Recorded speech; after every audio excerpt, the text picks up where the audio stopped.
Kramer's refreshed testimony was that the message had not reached him, ready for delivery, until about 10 or 10:30 Sunday morning, December 7.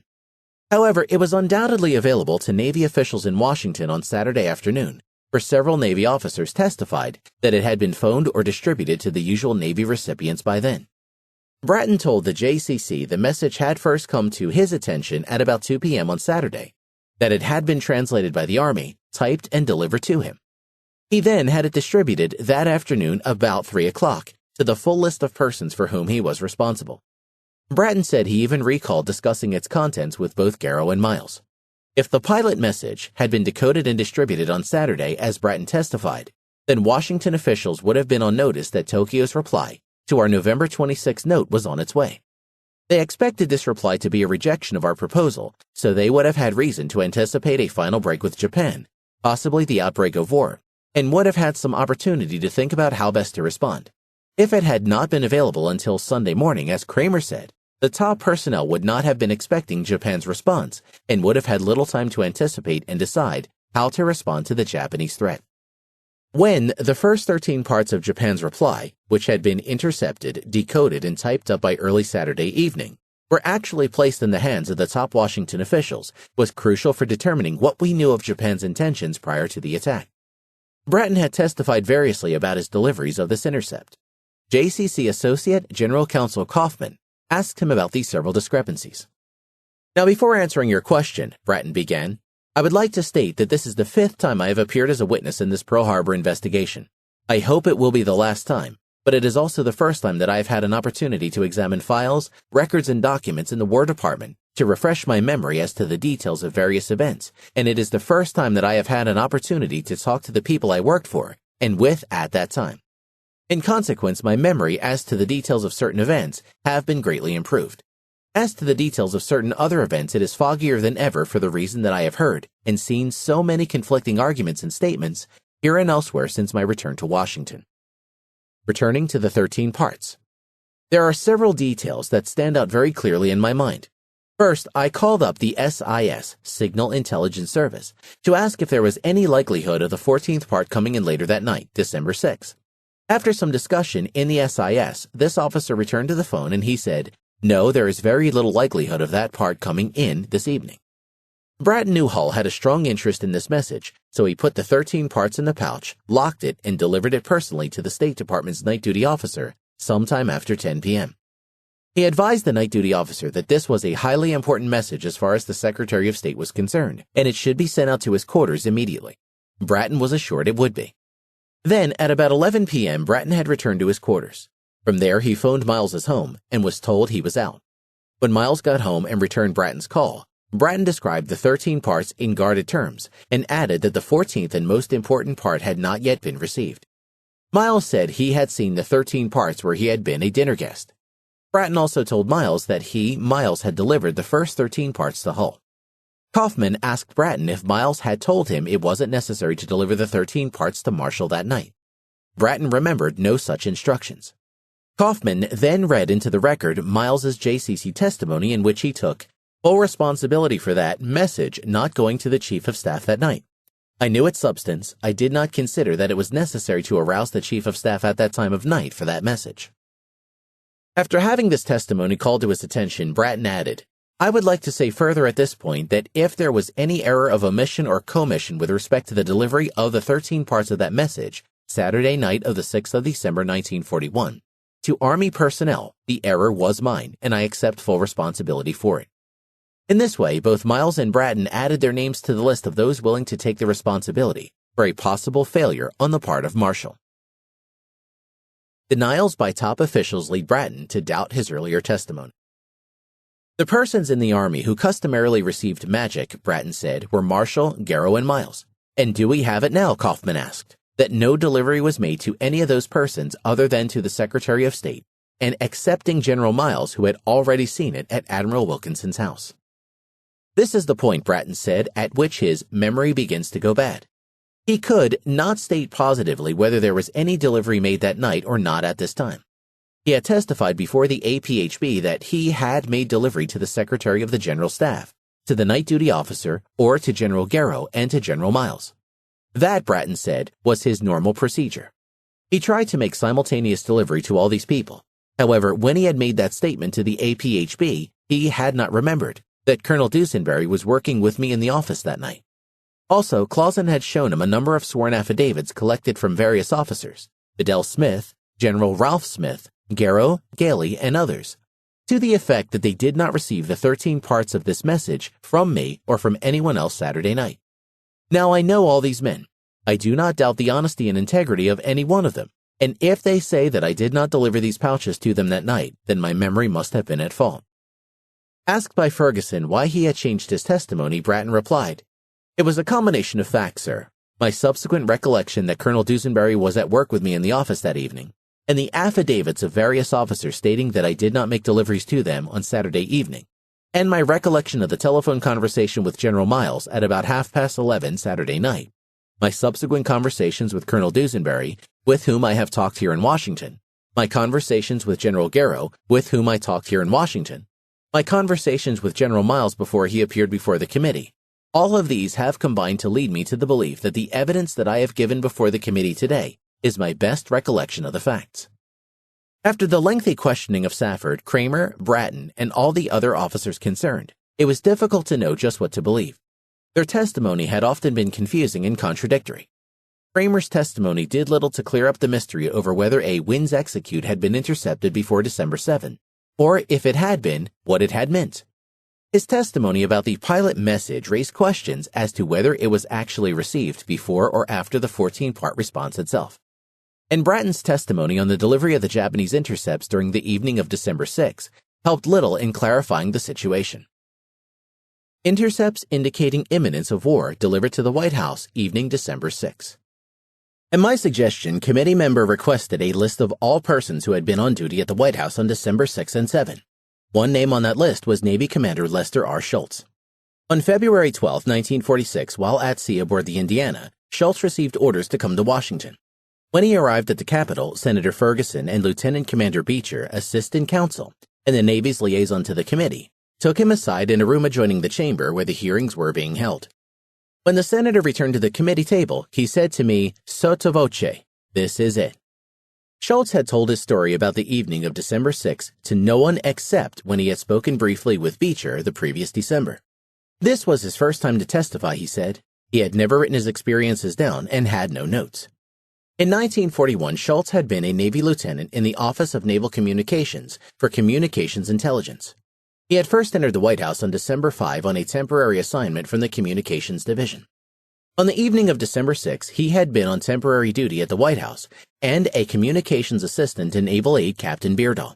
At about 4 p.m., Beardall told Schultz to remain in the office to receive a special message for the president.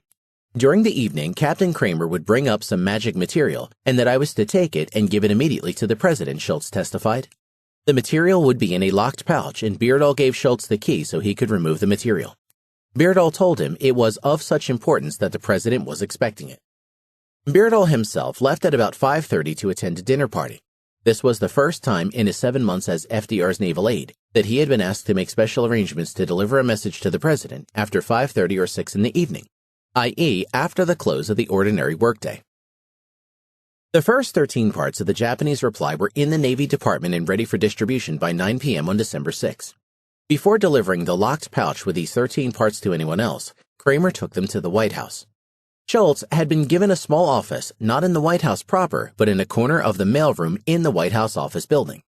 At about 9:30 p.m., Kramer came in with a locked pouch which he handed to Schultz. Schultz immediately took the pouch over to the White House and obtained permission to go up to the president's study on the second floor. He was accompanied by someone from the usher's office who announced him to the president. Then Schultz went into FDR's study alone. The president was there seated at his desk, and Mr. Harry Hopkins was there, Schultz said. He told FDR that he was delivering the material which Kramer had brought. Schultz unlocked the pouch, took out the papers, perhaps 15 typewritten pages, fastened together in a sheaf, and handed them to Roosevelt personally.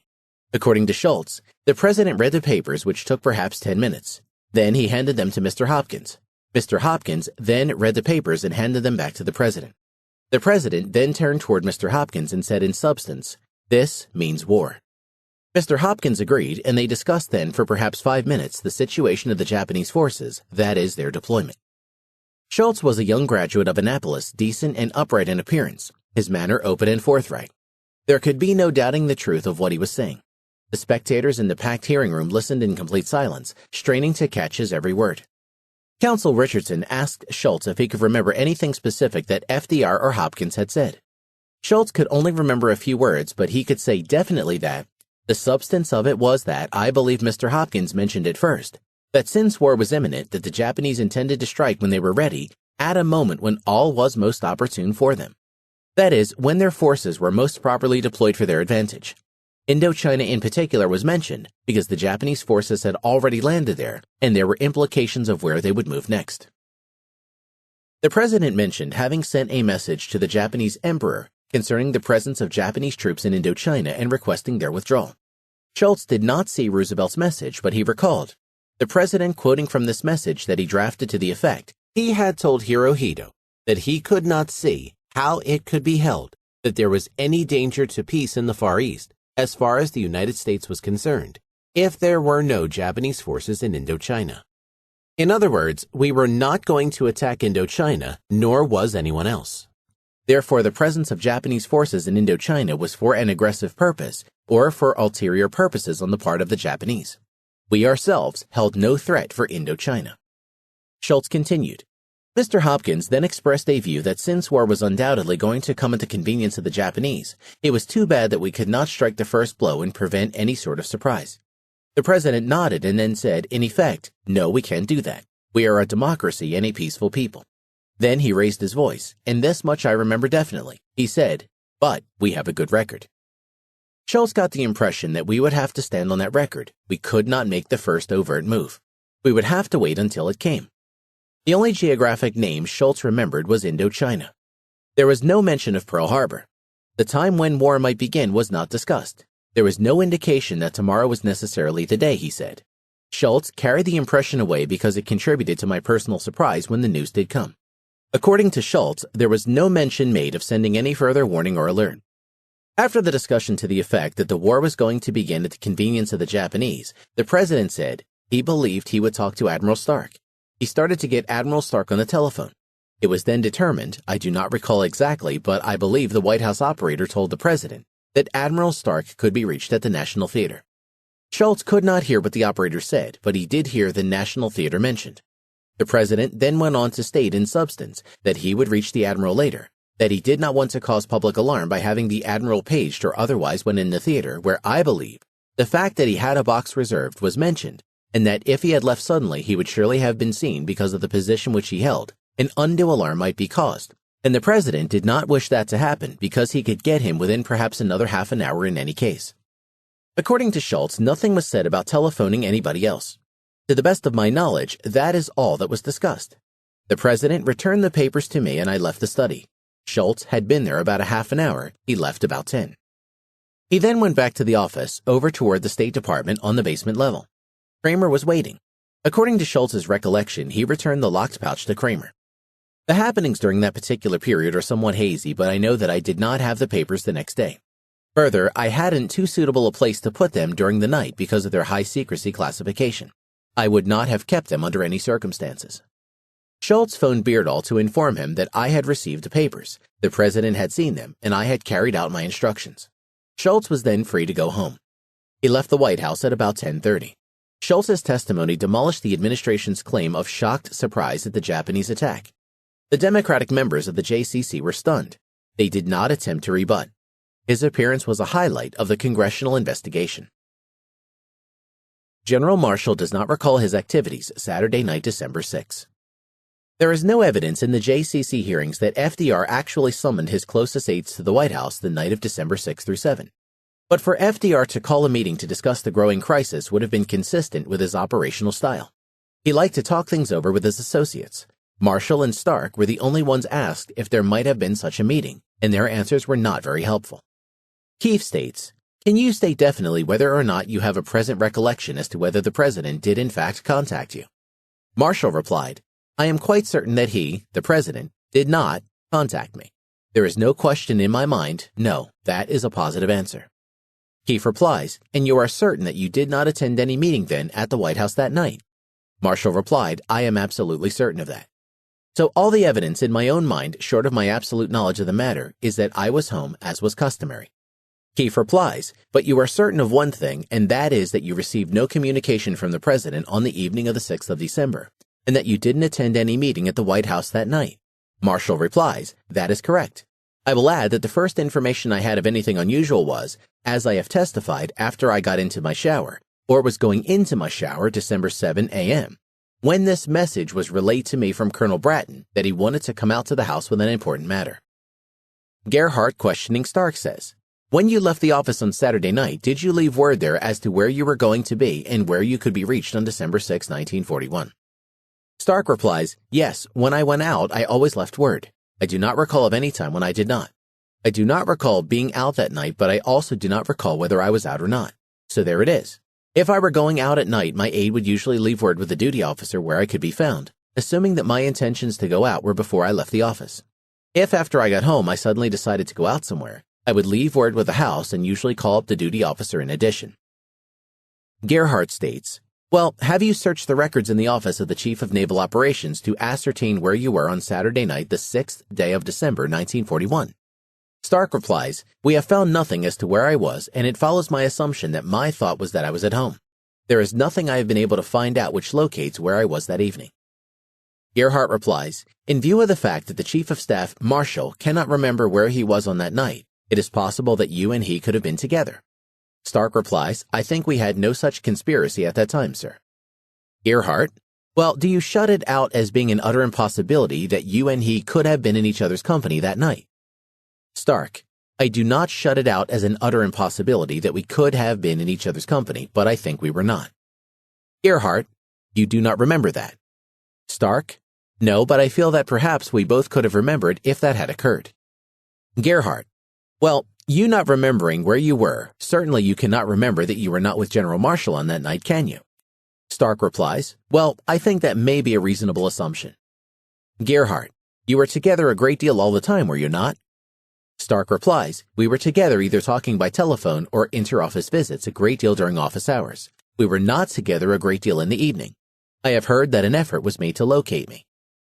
Gerhardt, and you also have learned that a courier called at your quarters and you were not there. Stark, no, I have not heard that. Gerhardt, did you have any telephone call that evening from Colonel Knox, the Secretary of the Navy? Stark replies, not that I recall.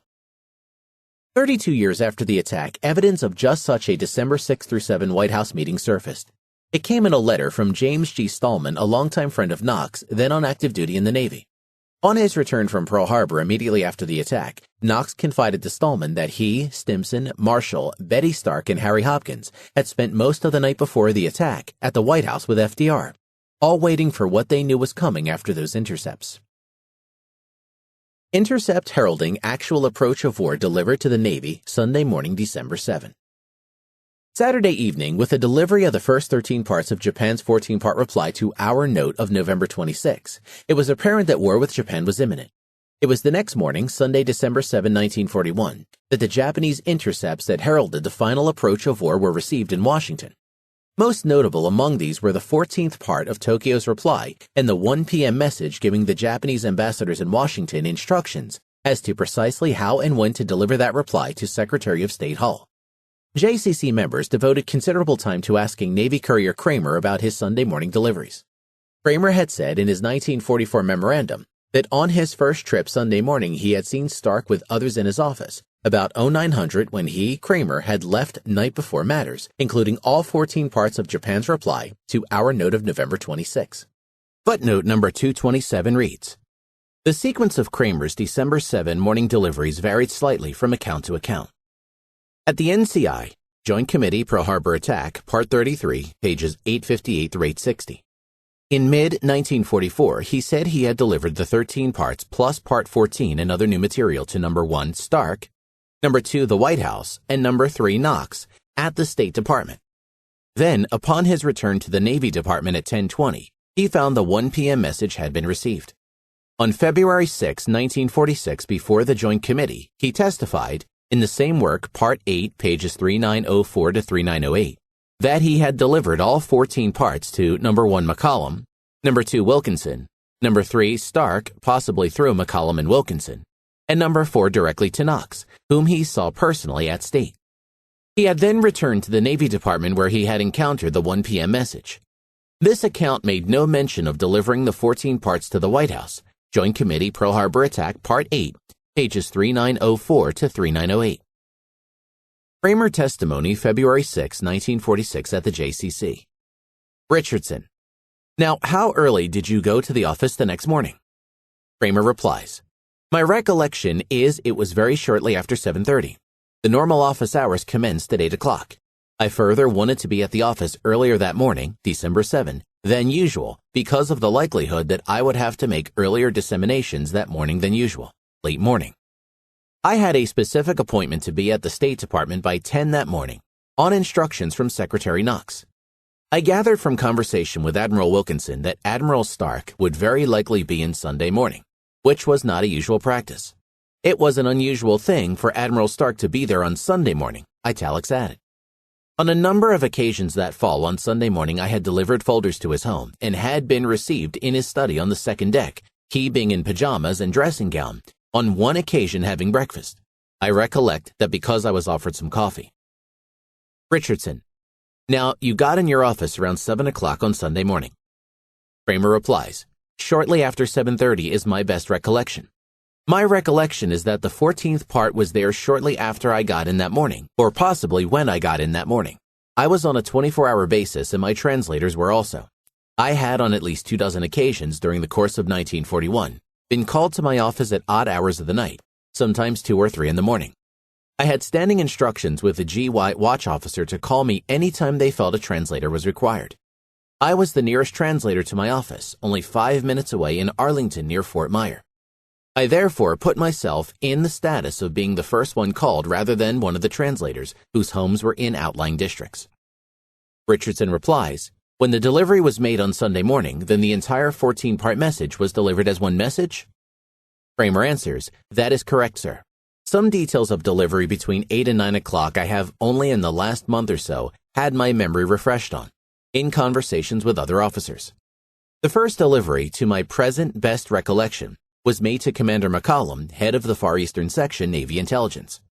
It was probably about 8 o'clock or a few minutes after.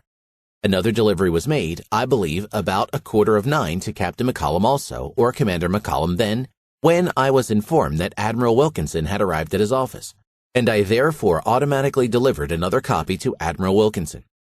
It was about that time or shortly afterward that another copy was delivered to Admiral Stark's office. That first delivery to Admiral Stark's office, I believe, was done by either Admiral Wilkinson or Captain McCollum. My first positive recollection of seeing Admiral Stark is when I was on my way to the State Department to keep my 10 o'clock appointment, when I left a copy of some of the other traffic that had come in Admiral Stark's outer office. That was probably 9:30 or 9:40. I was at the State Department almost exactly 10 minutes of 10. Richardson: And to whom did you make delivery actually? Kramer responds: Actually to Mr. Knox directly. He came in, as I recollect, about 5 minutes of 10, a few minutes after I got there, and went into the conference room, Mr. Hall's office. There was a brief discussion between myself, the Army courier, and Mr. Hall's private secretary in Mr. Hall's outer office. It lasted probably not more than 3 or 4 minutes, and then I headed back for the Navy Department. Richardson: What time did you return to the Navy Department? Kramer: My best recollection is about 10:20. On my arrival there at 10:20, the most striking recollection I have is the first sighting of that message from Tokyo, directing the delivery of this note from Tokyo at 1 o'clock p.m., December 7, Washington time. I immediately instructed by Chief Yeoman to prepare another set of folders so I could make immediate delivery of them. However, after talking it over with people upon his arrival in Washington, and after having had his memory refreshed as to the events, Kramer revised his testimony slightly as to his delivery times. He said then that, actually, he did not go to Admiral Stark's office until about 9:30, although he admitted he was still a little hazy on precise times. When Kramer reached Stark's office on Sunday morning, December 7, all of the higher Navy echelon, including Stark, Wilkinson, and Turner, were there. Kramer agreed with Congressman Keefe, who was questioning him, that Sunday was not usually a day for the big boys in the Navy to assemble at their offices, and that the arrangements for such a group of top-level officers to meet that Sunday morning must have been made the night before. It was no formal conference, but many officers were in Admiral Stark's office and going and coming, Kramer said. It was in a similar manner that the normal 11 o'clock conference was held more or less daily in Admiral Stark's office, similarly assembled. However, it was no formal conference, but a continuing discussion that Sunday morning. After making his first round of deliveries that Sunday morning, Kramer returned to the Navy Department. There he had encountered the 1 p.m. message plus several other intercepts, with final words of advice and thanks to the Japanese ambassadors for their efforts. Kramer recognized the importance of the 1 p.m. message immediately, and this added special urgency to his second round of deliveries. Footnote 233 states, in the same work, Part 8, pages 3908 to 3909, Kramer testimony before the Joint Committee. Kramer says, on my arrival there, back at the Navy Department at 10:20, the most striking recollection I have is the first sighting of that message from Tokyo, directing the delivery of this note from Tokyo at 1 p.m. December 7, Washington time. I immediately instructed my chief yeoman to prepare another set of folders so I could make immediate delivery of them. Just as I was about to leave the office, a plain language Japanese message was sent into my office by the GY watch officer that carried, I believe, the so-called hidden word message. I recognized it as such from an external indicator, namely the word stop at the end, and recognized the first word as being one of the code words referring to England. In scanning the rest of the message, as I recollect, the sixth or seventh word had another code word, which incidentally were all proper names. The word was Hattori, which, although I recognized it as a code word, I did not immediately recall the meaning of, and hastily referred to the list of such code words interpreted as relations between Japan and blank country. To be inserted was not in accordance with expectations. I dictated to my chief yeoman the sense of that message. In his 1944 memorandum for Admiral Halsey, Kramer had described in pretty meticulous detail his haste to deliver the 1 p.m. message that Sunday morning, December 7. In his testimony before the NCI in 1944, Kramer said that on this, his second trip of the morning, he had first delivered the 1 p.m. message to Stark's office between 10:30 and 11 o'clock, secondly to the White House, and finally to Navy Secretary of Knox, who was still in a meeting at the State Department with Secretary Hull. Footnote number 235 reads, in the same work, Part 33, pages 859 through 860, Kramer testimony in reference to 1 p.m. message at the NCI in mid-1944. At the NCI, Kramer said that he had returned to the Navy Department after his first delivery on the morning of December 7. There he had discovered the 1 p.m. message along with several others. Within 10 or 15 minutes, he was at Admiral Stark's office. From there, he had gone to the White House and then, with italics added, to State, where Knox and Stimson were meeting with Hull. Kramer said that he had not seen Knox personally, but he had made a point of verbally inviting the attention of Mr. Knox through a State Department Foreign Service officer who regularly handled this material for Mr. Hull. The implications of the times. 1300 Washington time was 7:30 at Pearl Harbor and a few hours before sunrise at Kotubaru, where the Japanese appeared to be heading. At the JCC, he changed the sequence of his delivery slightly, saying that after delivering first to CNO Stark, he had delivered it secondly to Knox at the State Department and then finally to the White House. Footnote 236 reads, in the same work, Part 8, pages 3909 to 3912, Kramer testimony. Kramer told the JCC, Part 8, pages 3910 through 12, that he had delivered the 1 p.m. message to, number 1, the State Department where he had most emphatically not spoken with Knox, number 2, the White House, and then number 3, back to the Navy Department. When Kramer testified before the JCC about delivering the 1 p.m. message to Navy Secretary Knox at the State Department, where Knox was still meeting with Secretary of State Hull, he said that before the folder was taken into Mr. Hull, there was a brief conversation pointing out the tie-up of the time 1 o'clock in Washington with the situation in the Southwest Pacific.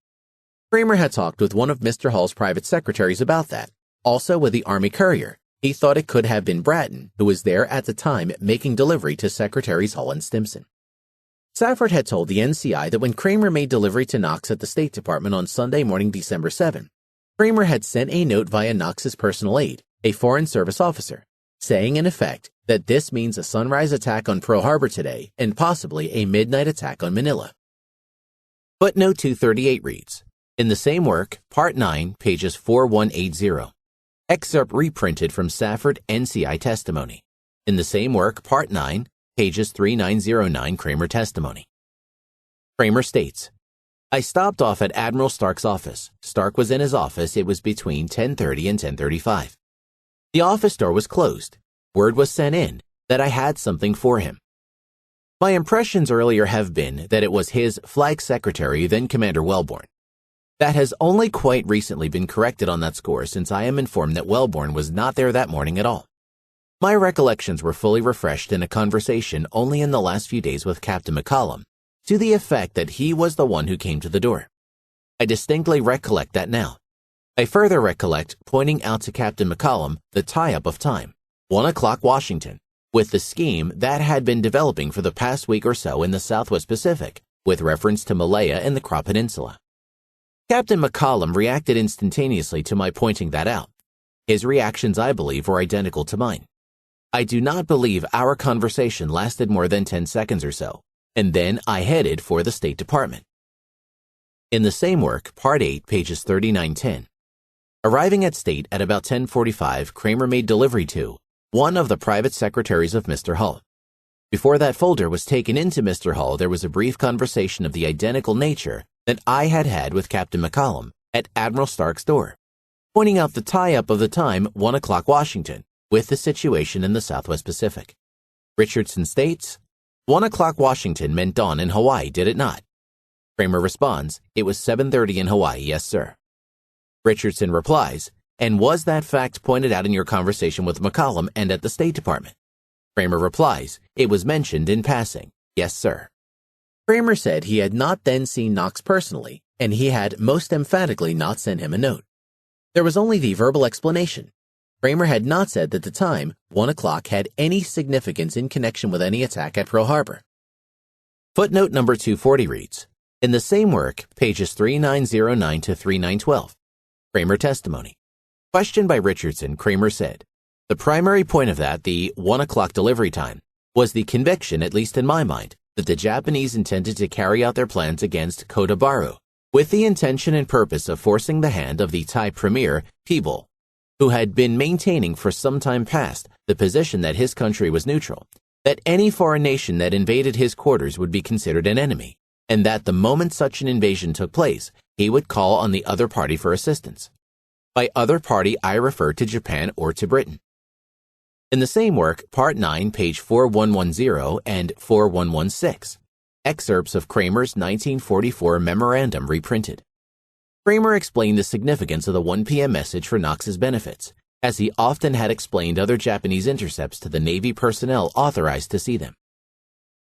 The implications were so obvious in the light of what we know that it was not necessary to state that invasion of British territory was undoubtedly scheduled for 1300 Eastern Daylight Time, and that at least a complete break with the U.S. was scheduled simultaneously. I recollect conversation only for Mr. Knox's benefit regarding the implication of the 1300 hour. I distinctly remember that the tie-up of these times would be apparent to experienced naval officers, but that a civilian, Mr. Knox, might overlook it. Hence the pains I took to point it out at the State Department. I repeated this point at least half a dozen times that morning to others, chiefly subordinates, I think, but including one of Mr. Hull's secretaries who handled this material for him, to 1 or 2 of my office workers, and I believe also to Colonel Bratton, the Army courier, in Mr. Hull's outer office, probably to Commander Wellborn, an Admiral's flag secretary, possibly to McCollum, and probably to you, Safford, too. It had been Safford's interpretation, Kramer said later, that turned that remark into a reference to Pearl Harbor. He had only intended to comment on how the hour, 1 p.m. Eastern Daylight Time, tied with the sun and moves in progress elsewhere. After delivering the 1 p.m. message at State, Kramer had gone to the White House to deliver the same set of traffic. Intercept indicating actual approach of war delivered to the Army Sunday morning. On or about December 10, 1941, Miles and Bratton drafted a memorandum for the record of their recollection of what took place in General Marshall's office that morning of December 7. Bratton had referred to this memorandum when appearing before both the Army Pearl Harbor Board and Clark's investigation. Most of Bratton's testimony before the JCC concerning the events of this morning were also based on that memorandum. Bratton told the JCC that the 14th part of the Japanese message was not delivered to me until between 8 and 9 o'clock, around 8:15 or 8:30 on the morning of December 7. It had then been delivered immediately to the State Department. Bratton didn't remember whether he had taken it himself. It is entirely possible that I may have gotten a car and rushed over there with the 14th part so that the Secretary of State's book would be complete. On the other hand, I may have given it to Colonel Dusenberry to deliver. In any event, Bratton knew that the Secretary of State had all 14 of the parts before 10 o'clock that morning. He continued, "At about 9 o'clock or shortly before 9, there was placed in my hands the so-called 1 p.m. delivery message. This immediately stunned me into frenzied activity because of its implication, and from that time on I was busily engaged trying to locate various officers of the General Staff and conferring with them on the exclusive subject of this message and its meaning." Bratton said he washed my hands of all other matters, turning them over to my assistant, Colonel Dusenberry, and proceeded to take steps with a 1 p.m. delivery message. When he discovered that neither the Chief of Staff, Marshall, Chief of Warplanes Division, Garrow, or G2, Miles were in their offices, I immediately put in a phone call for General Marshall at his quarters at Fort Myer. One of his orderlies answered a telephone and informed me that the general had gone horseback riding. Bratton asked the orderly to find Marshall and tell him who I am, and tell him to go to the nearest telephone, that it is vitally important that I communicate with him at the earliest practicable moment. The orderly assured Bratton he would do so. He then phoned Miles at his home and told him to come to the office. Miles came in about 10 o'clock. Bratton discussed this whole business with General Miles in his office, so that General Miles was thoroughly conversant with the entire matter before he and Bratton went together later into Marshall's office after he had arrived. Bratton or Miles had then phoned Garrow, although Bratton said he didn't remember seeing General Garrow that morning, until he joined us in General Marshall's office at about 11:25. Bratton's frantic call had reached Marshall's orderly shortly after 9 o'clock, probably between 9 and 9:15. From that time until Marshall arrived in his office, Bratton kept Marshall's copy of the 1 p.m. message in my hands until I gave it to Marshall in his office. Marshall had returned Bratton's call in person sometimes between 10 and 10:30.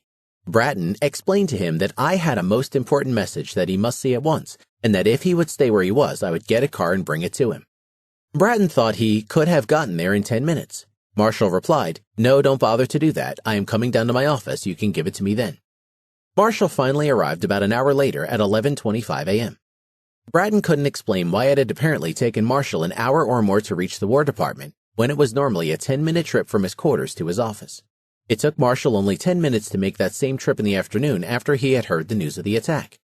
After his phone conversation with Marshall, Bratton went up towards General Marshall's office and stood around there in the hall or in the office of the Secretary of the General Staff, waiting for General Marshall to arrive. When Marshall finally arrived at 11:25, he went into his office from the door that opens into the hall, and General Miles and I, not more than a minute or 2 minutes after that, walked in through the other door. Bratton was positive that when he reached Marshall's office at 11:25, the Chief of Staff had on his desk all 14 parts of the message that Bratton had not delivered to him. Bratton was waiting for him with the 1 p.m. message in his hand. "General," he said, "I have a very important message here which I think you should see at once." But Marshall did not look up. He had the 14-part reply and was reading it. Bratton and Miles tried to interrupt him with his 1 p.m. delivery business, but he would not be interrupted, and he went right ahead with his reading until he got to the end of the 14 parts. Marshall hurriedly drafted his last-minute warning to the field commanders. Bratton had taken his message to Colonel French, Signal Corps officer in charge of the message center, and had explained to him that it was General Marshall's desire that the message be transmitted to the addressees by the fastest possible safe means, giving the Philippines first priority. Bratton testified that he reported back to Marshall, who asked him to return to the message center and find out how long it would take for the messages to reach the addressees. French said the message would be encoded in about 3 minutes, on the air in about 8 minutes, and in the hands of the addressees in about 30 minutes. Bratton checked his watch. It was then 11:50 a.m. The message should be in the hands of the Army Signal Officer in Hawaii, still in code, by 12:30 Eastern Daylight Time, 7 a.m. in Hawaii. One important question still remained unanswered when Bratton finished testifying.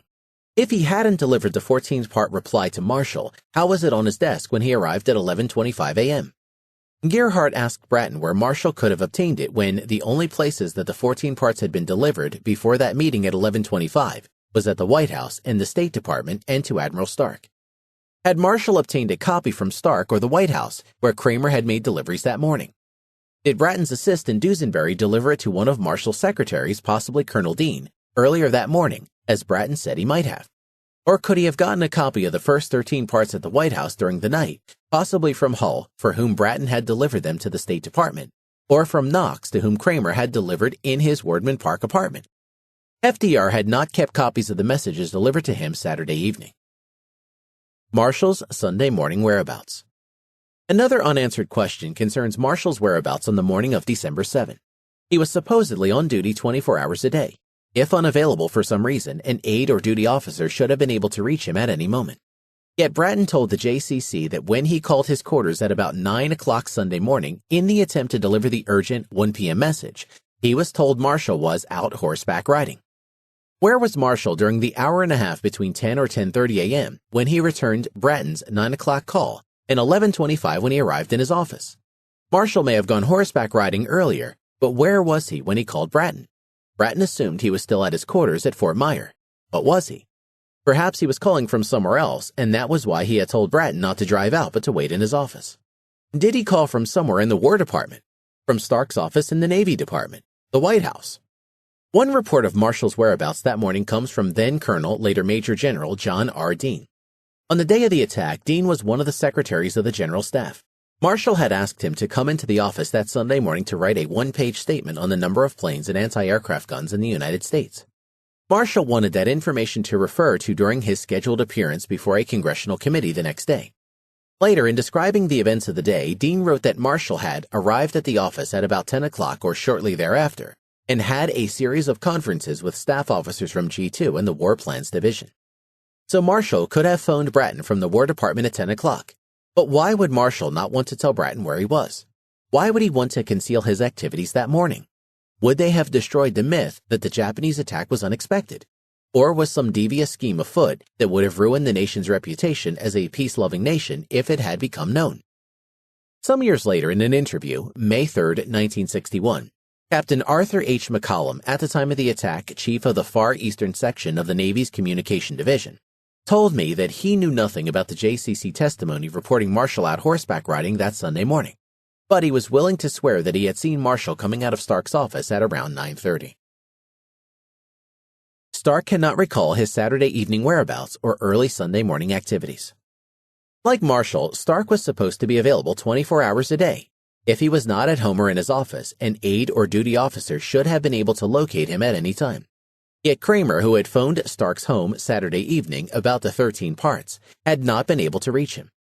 Wilkinson testified that he had also tried unsuccessfully to telephone Stark at his home that evening. Asked during the JCC hearings where he had been the night before the attack, Stark replied, "Nobody reached me that evening. I thought I was home, but if they had tried to reach me, I should have been there. Also, if I were not there, word would have been left where I was. Also, the duty officer was generally informed of my whereabouts." Stark testified that he had tried to chase down several leads in the attempt to discover where he had been that evening.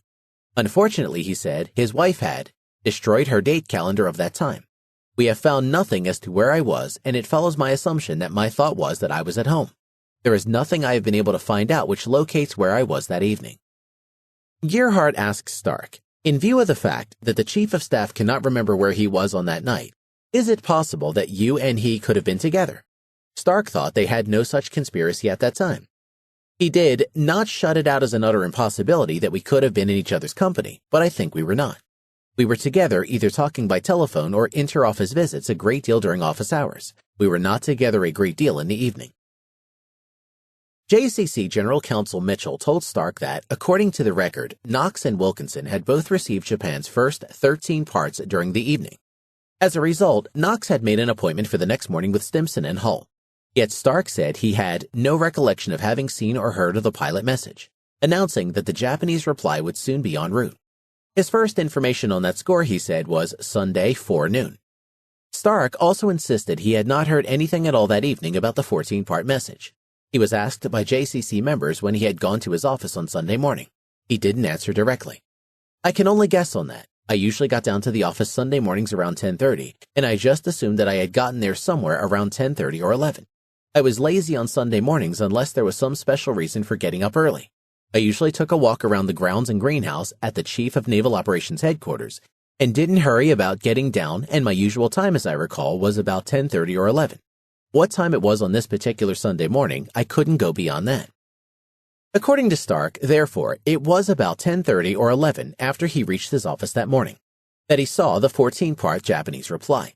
It was then also, he said, that he had learned that the Japanese ambassadors had been directed to present his government's reply to the Secretary of State at 1 p.m. that same day. Stark said he had discussed the Japanese reply and the time of its presentation with Navy Captain Sherman, State Department liaison. However, several other witnesses told of seeing Stark in his office much earlier than 10:30 or 11. Kramer told the 1944 Naval Court of Inquiry that he made the hurried delivery of the 14-part Japanese reply to Stark in his office at about 9 a.m. on the morning of December 7. Stark had not been alone, he said. There were then about 12 or 15 officers present. Most of the heads of divisions in the Navy Department and those that attended the Admiral's Conference were there. Kramer was relieved that Wilkinson was there because Kramer could let him carry the ball with Admiral Stark as far as any further explanation of references were concerned. In February 1946, before the JCC, Kramer changed his story slightly. He testified, as soon as this 14th part was typed up, shortly after 8 o'clock, delivery was made to Captain McCallum along with the other 13 parts. Kramer's 1946 recollection was that it was about 9:30 that all 14 parts were delivered to Stark's office. Wilkinson also testified before the JCC that Stark was in his office earlier that Sunday morning than 10:30 or 11, Stark's usual arrival time. Wilkinson had reached his own office shortly after 8 o'clock on the morning of Sunday the 7th. He thought it was about 9:15 when he and McCallum went to the office of the Chief of Naval Operations, Stark, where he recalled Admiral Stark, Admiral Ingersoll, and Admiral Turner were present. In any event, he was quite clear that Stark had read the 14-part message in its entirety by 9:15 or 9:30. Wilkinson was struck by the fighting words in the 14th part. He was more impressed by that language than by the breaking off of negotiations, and he had pointed out to Stark the seriousness of that language. Wilkinson believed the Japanese were going to press on in the direction of the advance which they were then following in the South Sea, and that something might be expected in that or other directions.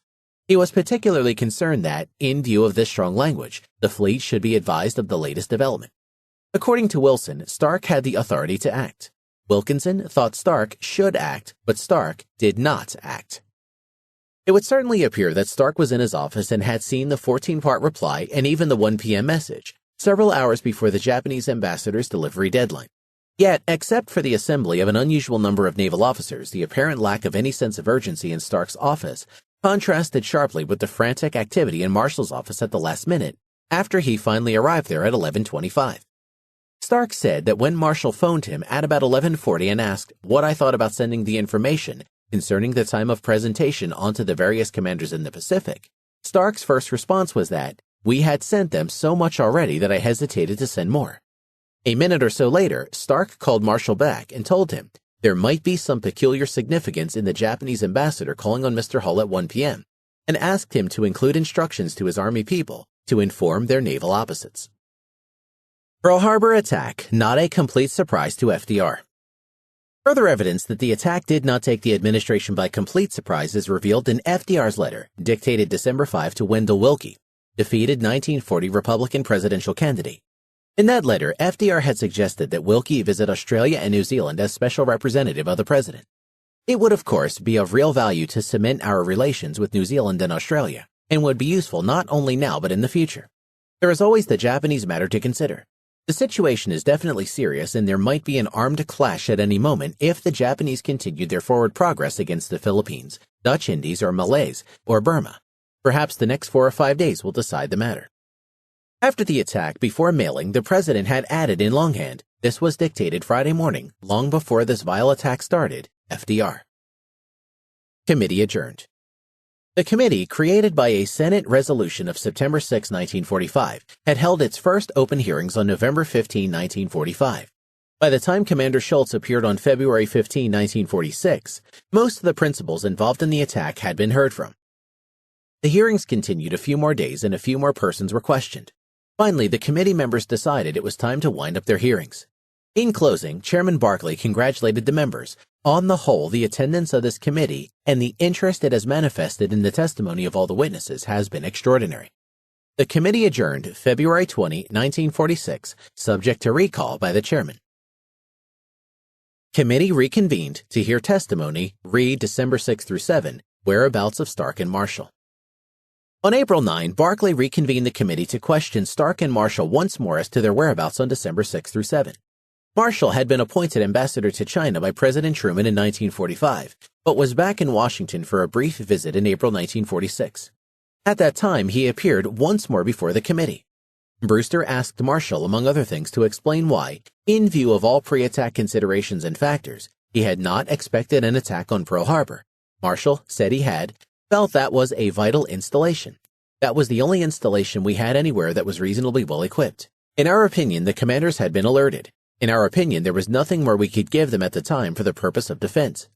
In our opinion, that was one place that had enough within itself to put up a reasonable defense. MacArthur in the Philippines was just beginning to get something. His position was pitiable, and it was still in a state of complete flux, with the ships on the ocean en route out there and the planes half delivered and half still to go. The Panama Canal was quite inadequate at that period, seriously inadequate in planes, and of course, of vast importance to anything in the Pacific. The only place we had any assurance about was Hawaii, and for that reason we had less concern about Hawaii. We had worked on it very industriously, and we felt reasonably secure at that one point. When Marshall was in Washington testifying, Ferguson in the men's room in the Capitol overheard him talking with Barclay. Ferguson did not see the two men, but he recognized their voices and heard Marshall tell Barclay that if Marshall were to say where he was on the night of December 6 through 7, it would get the chief, FDR, in trouble. Footnote number 289 reads, "This story, related to me by Ferguson, lends credence to Stallman's assertion that Marshall and Stark, along with Knox, Stimson, and Hopkins, had spent most of the night before the attack at the White House with FDR."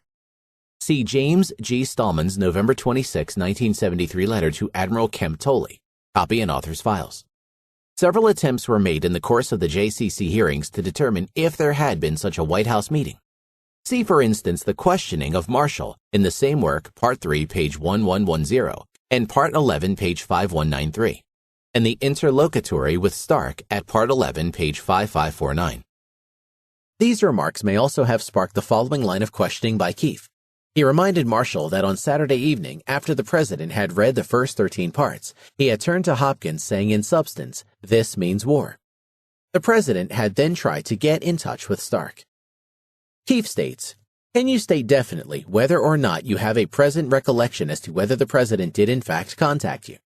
Marshall replies, "I am quite certain that he did not. There is no question in my mind. No, that is a positive answer." Keefe says, "And you are certain that you did not attend any meeting then at the White House that night?" Marshall replies, "I am absolutely certain of that. I might say that not only had I no dinner engagements of any kind between the 1st of November and the 7th of December, but that Mrs. Marshall was convalescing from having broken 3 or 4 ribs and we didn't go out anywhere. So all the evidence is that I was home as was customary." Keefe replies, "That is your present recollection." Marshall states, "I can't say that is my recollection. I am certain I was at home, but I don't recall anything about it." Keefe says, "But you are certain of one thing, and that is that you received no communication from the president on the evening of the 6th of December, and that you didn't attend any meeting at the White House that night." Marshall says, "That is correct." When asked about the morning of December 7, Marshall repeated his account of his Sunday morning routine. He said, "The first information I had of anything unusual was after I got into my shower, or was going into my shower when this message was relayed to me from Colonel Bratton, that he wanted to come out to the House with an important matter." When Stark appeared before this reconvened session of the JCC, his mind still drew a blank as to where he had been or what he had been doing Saturday evening. He remembered very clearly having seen a revival of The Student Prince, but I had not connected it with that Saturday night, nor did he now. My recollection was it was in Philadelphia, that he had seen the revival and he had contacted my daughter and her husband, who were there, and they said no. The next I heard of it was in connection with Commander Schultz's testimony, but even that did not ring any bell with him. He could only assume, in view of the testimony of Commander Schultz and of others who tried to contact me, that I probably was there. And Stark did not remember hearing from the president that evening. To the best of my knowledge and belief, the president did not call me that night, nor did he think he had learned then that there was a dispatch down there at the White House, which was clear-cut and which meant war. In any event, he was absolutely certain that he did not go to the White House that night, December 6th, and that he did not see the first 13 parts of the Jap 14-part message that night. Stark persisted in saying that his visit to the office Sunday morning had been routine. He did not recall meeting there that morning with various officers, as Kramer and Wilkinson had testified that he had. On April 11, 1946, after introducing additional material on the record, the committee stood adjourned subject to the call of the chair. However, on May 23rd, it reopened to accept a few more documents. Among other materials, Ferguson introduced for the record written statements from former Secretary of State Hull and former Secretary of War Stimson. Stimson notes for December 7 describing a meeting with Hull and Knox that morning and told of his position that the main thing is to hold the main people who are interested in the Far East together. The British, ourselves, the Dutch, the Australians, the Chinese. For the record, Stimson attached copies of the statements expressing similar sentiments he had solicited that morning from Hull and Knox. With the introduction of these documents, the hearings were officially closed, and the committee stood adjourned, subject to call by the chair. JCC hearings reopened again to hear an account of Stark's December 6 evening. Although officially closed, the committee reopened once more on May 31, 1946, at the special call of Barclay. Stark had written Barclay a letter advising that he had finally been reminded of his whereabouts on the evening of December 6. Barclay did not feel he should sit on Stark's letter, nor did he think he should simply put it in the record where it would in effect be lost and buried. The matter could not be delayed as Stark was leaving for London that afternoon. Barclay hurriedly reopened the hearings just to hear from Stark and his informant. Some of the 10 committee members were out of town and unable to attend on such short notice. Only 4 Democrats appeared and 1 Republican, Keefe, who having had only a few minutes' notice by phone, arrived late. Stark had written Barclay that Navy Captain Harold D. Crick, a personal friend and Stark's former flag captain, had reminded Stark that the 2 men and their wives had spent that evening together. They had attended a performance of The Student Prince at the National Theater in Washington. When they returned from the theater to Stark's quarters, one of Stark's servants told him that the White House had called. Stark went immediately upstairs to phone FDR from his study, where a direct line to the White House was located. According to Crick, when Stark came back downstairs, he told him, in substance, that the situation with Japan was very serious. When the 2 couples again met socially on Saturday, May 25, 1946, Crick happened to relate these events to Stark. Stark did not remember the occasion, but he realized that this meant that his testimony that he had not talked to FDR that evening was incorrect.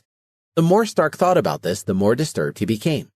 He thought the committee should have this, the record should have it straight. He got up around 2 or 3 in the morning and wrote the letter that he had delivered to Barclay on May 27. Counsel Richardson asked Stark, Admiral, if the President had told you in his talk with you that night that this 13th part message meant war, thereby impressed you with his very serious estimate of it, what would have been, in accordance with your custom, the action for you to have taken with that information? Stark thought that he should have gotten in touch with Ingersoll, Assistant CNO, and with Turner, Chief Navy War Plans. We had a conference a few days previously, Stark said, going over the seriousness of the situation. If there was anything more we could have sent, and as I say, we practically repeated this 14th part. Some days earlier, we had sent the same thing. We thought, and the President knew every move that we had made, that we had sent everything possible on that premise that war was in the immediate offing. I don't know that I would have done anything. I couldn't say. Richardson then took advantage of the opportunity to ask Stark another odd question about a possible late-night December 6 through 7 meeting at the White House. I never heard of such a conference. I know of nothing now regarding such a conference was not present at it. I had never even heard anyone suggest such a thing until it was mentioned here in previous hearings. My honest opinion is that nothing of the sort took place. It was a complete surprise to Marshall that even the question came up. It was to me. I am certain that I didn't leave the house after the Cricks left. I just can't think of any such thing as happening.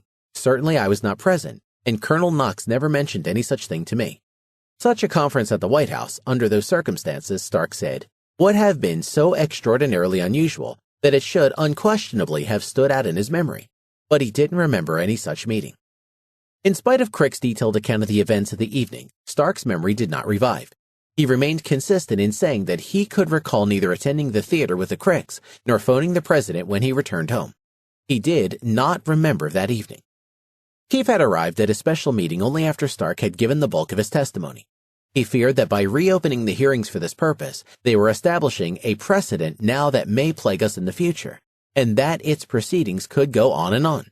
The JCC finally accepted Richardson's suggestion to take the captain's, Crick's, testimony, and then if the committee later decides not to use any of this testimony, all right. On the other hand, if they allow it to go in, we have it. Crick testified that he and his wife had seen the Starks socially on May 25, 1946. The subject of their December 6 meeting came up quite casually in the course of the conversation. Frick hadn't been following the JCC testimony closely, and so he hadn't realized what Stark had told the committee. But then he had seen a headline to the effect that the admiral couldn't remember where he had been that evening. He had told Stark that they all had attended a performance of The Student Prince at the National Theater on the evening of December 6.